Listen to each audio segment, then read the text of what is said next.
much money do we need in our savings account? Let's get started and talk about it.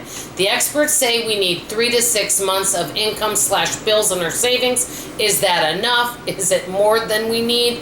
Well, I have my own personal opinion, but I have 4 questions that I can ask you that can determine where your comfort level is with an emergency savings. Some of you may think, wow, there's no way I could save up 3 to 6 months. You may not need to do that, number 1. Number 2, any amount that you save is a great start. So, 4 little questions or 4 things to think about when determining what savings emergency fund that may be a good fit for your family. The first thing is, what is your housing cost? Some people have a house payment, some people don't, and also there's taxes. Do you live in a home that needs a lot of repairs? Is everything okay in your home that you know it doesn't need a lot? I know folks that live in older homes that seem to be fixing a lot of things recently. So think about, what does it cost you to live where you're at, including electricity, taxes, home repairs. Can you repair things on your own? Do you have to hire out? All of that goes into housing, and just kind of determine what your monthly cost is if you were to think about all those things, whether it's yard care, repairs, taxes, the whole thing, electric costs, all of that would be number 1.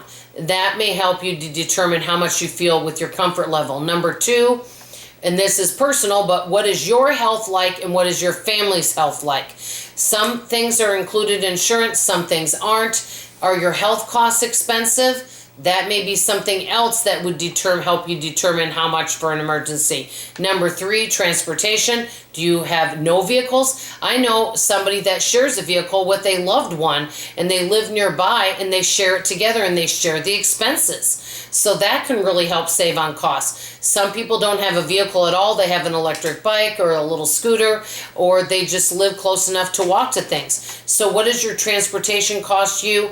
And also, do you have more than one vehicle? Is it an older car, a newer car? You'll have to kind of go through and find out what is your monthly cost on transportation. And last but not least, also about your job, if you have a job. So we're going to pretend you do. Is it going to be easy to go get a job? Is your field difficult? What would it be like to replace your income? These are some starter questions that you can ask yourself that may determine what emergency fund you would like to have. One thing that I do not believe in doing, and I know I get a lot of people that disagree with me on this, even though I like to live a debt-free lifestyle, and I think that's fantastic. I don't believe in wiping out your savings in order to pay off all your debt. The reason why is, especially if you're working, if you were to do that and you were to get laid off from your job, then you don't have anything to back up on. Personally, I kind of like it to have what I call an emergency savings to pay if you were to lose a job or lose a source of income, and then have another emergency savings, and you can put it all in one pool for vehicle, home, extra health costs, things like that. I know it seems overwhelming talking about all this, and some of you make more money than others. Some of you may only make 20 or 30,000. There may be some of you that make over 100,000. That's personal, and I'm not asking anyone.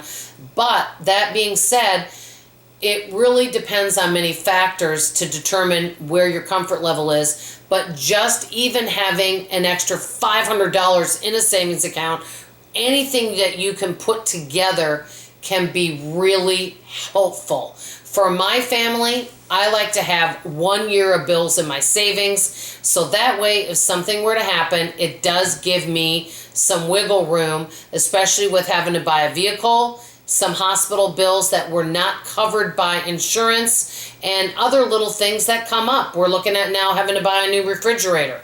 That's why it's so important that I automate savings and I have an emergency savings that continues to grow. So if things come up, I can use that rather than going into debt. But I always say this, each person needs to do what works for them. Let me know what you guys think. How much do you think you feel comfortable with in having in a savings account? Each of us are different. Remember, that's why we call it personal finance. I'm doing a quick shout out to a channel that just popped up on my feed. pennies to dollars. And she deserves a lot more subscribers.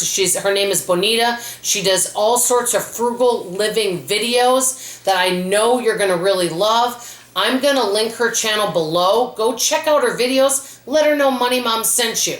That's all I have to say for now. I love you. I appreciate you. And I'll see you on tomorrow morning's video. Bye-bye.